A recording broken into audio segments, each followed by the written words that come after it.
signori, Gianluca Motta.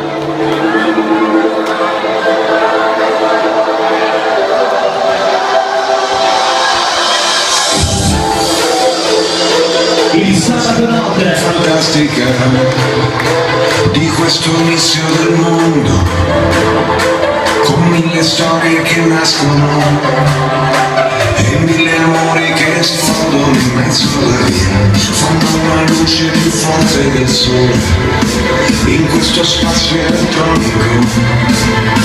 Posso toccare il cielo, ti portami con me